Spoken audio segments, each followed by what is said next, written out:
Hello everyone. So ఈరోజు flex 45లో మనం day 20లోకి వచ్చేసాం. సో డే 20లో మనం తెలుసుకోబోతున్న టాపిక్ ఏంటంటే పీసీఓడి.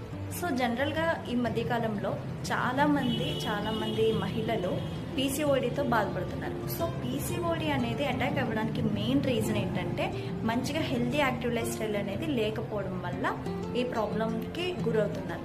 సో ఈ ప్రాబ్లం మెయిన్గా రావడానికి రీజన్ ఏంటంటే జంక్ అనేది, షుగర్స్ అనేవి ఉన్న ఫుడ్స్ అనేవి ఎక్కువగా తీసుకోవడం, హార్మోన్స్ ఇంబ్యాలెన్స్ అవ్వడానికి ఇవి మెయిన్ కారణం అన్నమాట.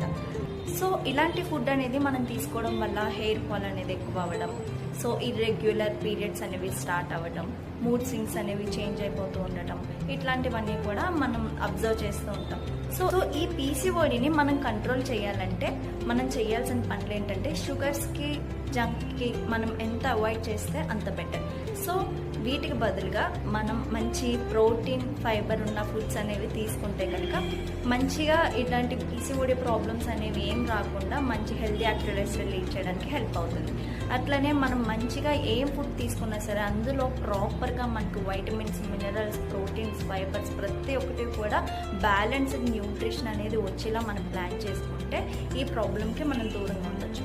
అండ్ డైలీ కూడా ఒక 30 minutes అనేది వర్కౌట్ అనేది చేసుకోవడం, వాకింగ్ కానీ, యోగా కానీ ఇట్లాంటివి ఏమైనా వర్కౌట్స్ అనేవి మనం డైలీ కూడా ప్లాన్ చేసుకుంటే మన బాడీ అనేది యాక్టివ్గా ఉండడానికి హెల్ప్ అవుతుంది. స్ట్రెస్ని తగ్గించి మనం స్లీప్ అనేది ఇంప్రూవ్ చేసుకునేలాగా చూసుకోవాలి. సో డైలీ మనకి వాటర్ ఇంటేక్ ఎంతైతే ఉందో ఆ వాటర్ ఇంటేక్ అనేది కరెక్ట్గా ప్రాపర్గా ఇచ్చుకునేలా కూడా మనం ప్లాన్ చేసుకోవాలి. హెల్దీ రొటీన్ అనేది డైలీ స్టార్ట్ చేయడం వల్ల మనం ఈ పీసీఓడి నుండి ఎవరికైనా పీసీఓడి ప్రాబ్లం ఉంటే అవాయిడ్ చేయడానికి, దూరం అవ్వడానికి సపోర్ట్ అవుతుంది. సో ఇలాంటి ప్రాబ్లమ్స్ ఫేస్ చేయకుండా ముందుగానే మనల్ని మనం ప్రొటెక్ట్ చేసుకోవడానికి ఈ హ్యాబిట్స్ అనేవి చేంజ్ చేసుకుంటే మనకు కూడా హెల్ప్ అవుతుంది. సో ఈ రోజు నుండి ప్రతి ఒక్కరం కూడా ఈ డైలీ పాటించడానికి ప్లాన్ చేసుకుందాం. Thank you.